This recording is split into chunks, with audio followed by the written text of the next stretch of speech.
Here's Brody Brazil. I'll be honest, it's kind of surreal that I'm even making this video. I mean, Joe Pavelski was on the Sharks before I started working with the team and covering them however many years ago. But to think that he's now on the doorstep of retirement, it's not official. He said this was it for me. That's what he was planning on. That's what he was expecting. You'll get his full quote in just a second. But the fact that he's hinting so plainly and directly that this actually was it, this last season with the Dallas Stars, it's hard to believe. And actually, later on in this video, I'll tell you why, no offense, Joe, I don't think it makes sense. And I hope that you take the time to realize that you've got more in the tank. And right now is a hard time. Team just got eliminated. It was a long year. They played almost 20 extra playoff games. I get it. But take these weeks and months to maybe digest what I'm about to say in this video. You've had a great career. I don't know that it has to be over if you don't want it to. So the thought of Joe Pavelski retiring, let's start here. Career stats between Dallas and obviously San Jose, where he started and played most of these 1,332 regular season career games. 1,068 points during that span. 476 of those points were goals. That's almost a point per game player. Look, when you're past the 1,000 mark of games played and past the 1,000 mark of points, and it's only 200 and something, 250 maybe difference, I'm just going to go ahead and call you about a point per game player across your career. That's pretty special. Does it deserve Hall of Fame recognition? Does it deserve a number 8 in the rafters in San Jose? We'll talk about that later on in our video. Here's a player of 18 seasons in the NHL. Made the playoffs 16 times. 1 year was the Sharks, just not making it when there was a bunch of turnover and transition. The other year was Dallas. Was it right after the pandemic? Was it during the pandemic or the year after the shortened season? One of those. Stars just didn't make it. But here's Joe Pavelski in the playoffs, 16 of 18 tries. How many players would love two things? Number one, to get to 18 NHL seasons. Joe Pavelski really only got better in the last 5 to 7 seasons. He was fine as he was, a great player from before, but found new ways to innovate his game, stay up to speed, so to speak, with the rest of the league, and find ways to keep being productive. But yeah, who wouldn't love 18 years in the league? Who wouldn't love playoffs in 16 of those 18 years? A lot of players are lucky to get to 9 playoffs, 7 of 18 years in playoffs. He got to 16 playoffs in 18 years. Here's another thing, durability. I mean, Joe Pavelski just played all 82 this last season. He missed 2 games or fewer in a dozen of those 18 seasons. Are you kidding me? And here's some other things that stand out that aren't just goals and assists and time on ice, which we'll get to in just a second. He plays a lot. 54.4% career face-off win percentage. Dude's a monster on the dot. I know, you're thinking, what's 54%? Well, look at the league average. For players that played that long, pretty darn good. And he became known, as far as I know, in recent years, in a lot of circles, as the NHL's best tipper. And I don't mean restaurants post-game. Not talking about the waitstaff. I'm talking about in front of the net. Parking himself in front of the net, having a D-man shoot at him, finding a way to tip and redirect, or turn around, catch a rebound, and bury it for a goal. He is, I don't want to say was yet, is a 4-time NHL All-Star. That's a look at the career. But it's also important to look at the unlikely odds of Joe Pavelski. This was not a first-round, number 1 overall draft pick. Joe Pavelski, I got the privilege of watching him perform. He was never the fastest. Certainly wasn't the biggest. Definitely not the strongest out there on the ice. Most cerebral? Yeah, definitely. Just like Dan Boyle. Fits into all those same categories. Oh yeah, Boiler, by the way, was lucky enough to win a Stanley Cup and to win a gold medal with Team Canada. Now that separates Boyle and Pavelski just by team awards, but by those things and making it to the NHL. Oh yeah, Dan Boyle, undrafted into the NHL. Joe Pavelski, a 7th round pick. So what are you going to say? It wasn't like he and Boyle are separated by that much. Yeah, Pavelski was drafted, but in the 7th round, 200 plus overall. And it was a hard Sharks roster to crack when he was coming up. This wasn't a team that struggled and could let anybody get playing time. This was a really good team. You try having some of your most emerging years behind a Joe Thornton, a Danny Heatley, a Patrick Marleau, all the star centers they had up front. You try breaking in and making your name with that team. He was also captain of the Sharks, which is, how many times does this ever happen in sports? 2 prior captains in Joe Thornton and Patrick Marleau were still on the Sharks when Joe Pavelski was the captain. So think about the respect level that Pavs had to have to be the captain of the Sharks. Well, 2 former captains and good guys, and they weren't there to cause trouble and harm. Let's make that very clear. But just think of the personal dynamics of that.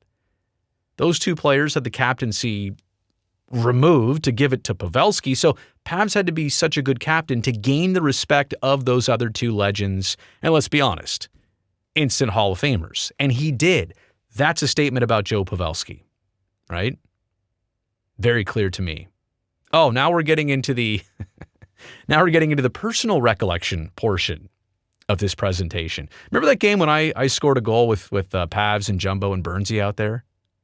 That didn't happen. That was bad 2016 Photoshop right there.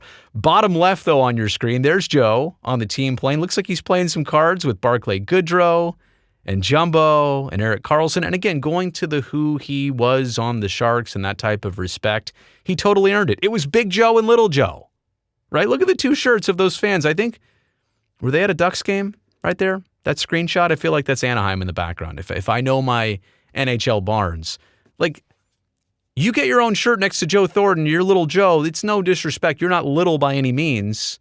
Like Big Joe, Jumbo is Jumbo. You're Little Joe, but you're also a very important Joe. You're no average Joe to the San Jose Sharks. What next? Oh, hey, Pavs, thanks for the plug, man. I appreciate that. Could you put on a smile, though, next time you do that while you're promoting my social handles and interviewing me at the Sharks and Strikes bowling event? How did the tables get turned on that one? And then top left there, I took that picture. Joe is doing his media availability in Pittsburgh before the opening of the Stanley Cup final against the Penguins. And you know what? It's sad that that's as close as he got to winning a Stanley Cup. And I'm going to say this here as part of this video. I recently made another video. You should go check it out from probably about a week or 2 ago. Joe Pavelski carries, unfortunately, the record of most playoff games played by any NHLer to not win a Stanley Cup. More than 200 playoff games for Pavs in his career without winning a Stanley Cup. And the list goes Pavelski, Marleau, Thornton. It's unfortunate. Captain America, by the way, bottom left there. So it brings me to the question, why retire now? If I want you to have one more chance at that Stanley Cup, Joe, and I do, and I know you're playing the odds, and if you're with Dallas again, they got to go all the way back, or if it's somebody else, they have to go to the Stanley Cup final. But if you want one more crack at it, and I think you can do it, why retire now? If I'm reading the stats right here, let me talk straight to you, Joe Pavelski. You played 82 games last year. You played 19 playoff games this year. So you had a lot of hockey this year. You got a lot on your plate, but you didn't even miss a hockey game in the regular season. Not for injury, not for illness, not for anything. Didn't get scratched. You're a good player. 67 points for you, Joe Pavelski. 27 goals, playing about 16:45, 16:49 a night. Average time on ice per game. You're a key player of this team, and maybe you'll take a different role. Maybe next year that's what it's all about. Maybe next year the contract is a little bit different. You're on a 1-year deal right now. You're going to be a free agent again. You're going to have likely suitors who want to talk to you if you're open to this. But I know you're looking for the right situation. They're looking for the right price. So that's a logistic part of this. But do you want to retire right now?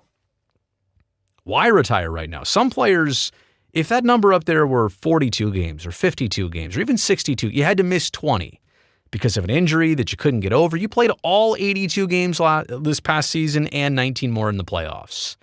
Got your team to the Western Final. So why do you want to do this right now? It's a question. Maybe Joe knows. Here's what Joe said, quote, "This was it for me.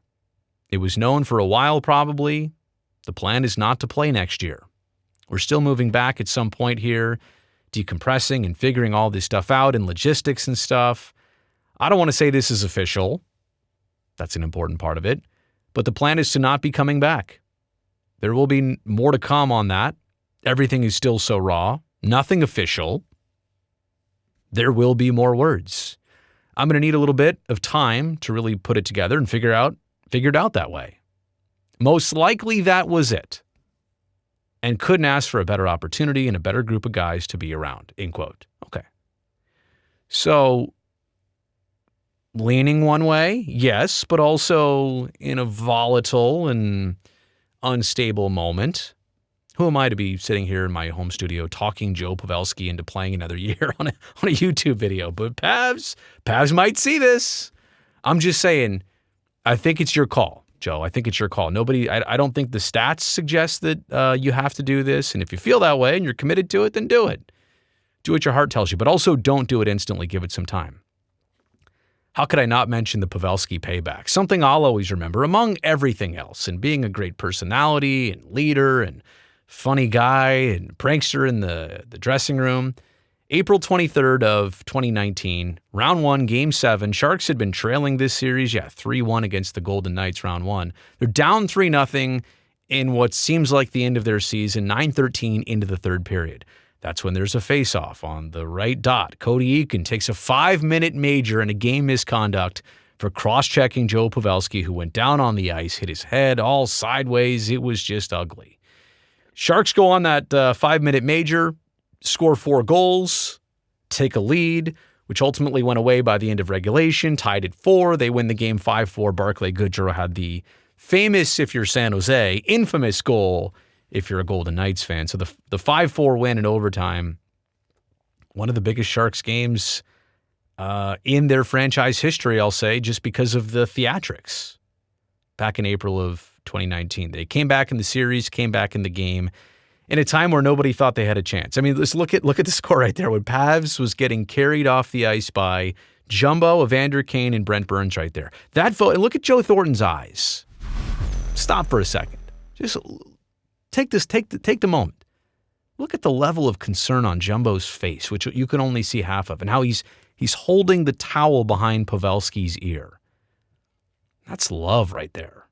That's not helping a teammate out. That is like brother from another mother stuff right there. And look at something between Kane and Burns, and this is like before the team was just about to rack off 4 goals in a row, right? And then the picture here on the bottom right is Joe Pavelski later on during round 2 against Colorado. This was before they went to see the St. Louis Blues in the conference final. This was Joe making his first public appearance. He'd been in the hospital. Like later that night, they're dragging him off the ice to go to the hospital, spend the night in the hospital. And nobody knew. I mean, the Sharks won that game, but the big question was, at what cost? Is Joe Pavelski, forget okay to play hockey, is he just okay? Will he be fine? Turns out, obviously, he was. But at that point, nobody necessarily knew, and obviously that's why it was great to see him make that comeback. So, we arrive at some very difficult questions here. I wanted to just add this onto the video because I think it's interesting conversation. My thoughts, I'll get to them at the end here, which are highlighted. Thoughts for Joe Pavelski as a Hockey Hall of Famer. Well, he definitely did things the right way. He was a gritty type player, had to earn everything he got, low draft pick, became captain of Team USA. There's a lot of things on the resume which would make you say, yeah, like definitely, at least a consideration for sure. There are some things that, harsh critics against this might also point out. He didn't win any major awards. He wasn't a regular top 10 scorer in the NHL. He was a couple times, but not on an every season basis. And unfortunately for him, didn't win the Stanley Cup. So I'll sum it up like this. If you look at the people who are in Hockey's Hall of Fame in Toronto, there are players with a lot more and a lot less on their resumes who are in the Hockey Hall of Fame. So my thinking is that it's fine if you want to say he's probably not, but you got to give me a good reason why. And I don't know that there's a ton of good reasons why. I think there's more reasons for than against, and I think he should be in, but he is definitely an interesting conversation.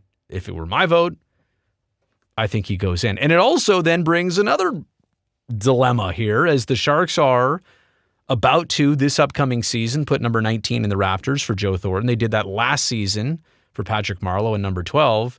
And this doesn't need to be decided instantly. There's a few more years to consider this. I mean, if Joe is retiring or not. But would number 8 be enshrined at SAP Center? He was 13 seasons with the Sharks. He was captain from 15 to 19, 100 points in 134 Shark playoff games. I mean, like, that's a performer right there. And again, the 205th overall pick in 2003, a 7th-round draft pick that turned into that. He left the Sharks with the franchise marks looking like this. Goals, 2nd all-time, 355. Points, 3rd all-time, 761. Total games, 3rd all-time at 1,104. And assists, 4th all-time at 406. I mean, at some point, let me put it to you this way. I'm only going to be satisfied if Pavelski gets one or the other. Hockey Hall of Fame or number 8 and his name up in the rafters. To not get either of those things, I think we're doing it wrong. Anyway, that's not the point. That was kind of a little bonus conversation here. The bigger thing is that we don't know if Joe Pavelski is going to retire or not. It certainly says, it certainly leads you to believe what he said, that it's a distinct possibility. But you also have to consider that he was going through a lot when he was asked about that, when he had to talk about that, and the coming weeks and months will probably help him decide. I also think it's a logistical thing. Can he find a right team and a right deal and a right situation and a right opportunity? And you know he's a hard worker. You know he's going to be one of the first and last out there at practice working on those tips and all that stuff. And you know he's going to be a good leader. So we'll see what happens with Joe Pavelski. Wherever it happens, Joe, I'll be pulling for you. And when you do decide that you're done, and if you want to come back and live or hang out in the Bay Area, you know there's always a studio show, a Shark studio show, where you have a standing invitation to come join us. You always do, buddy. So congratulations to Joe Pavelski on whatever he decides, whether it's one more year, whether that's it. I just wish him the best. You've made it here to the end of this video. You know, I appreciate that. Thumbs up down below. That'll greatly help me, this video, and this channel. And also, if you don't already, go down there and hit that subscribe button, because I would definitely love to see you back here next time.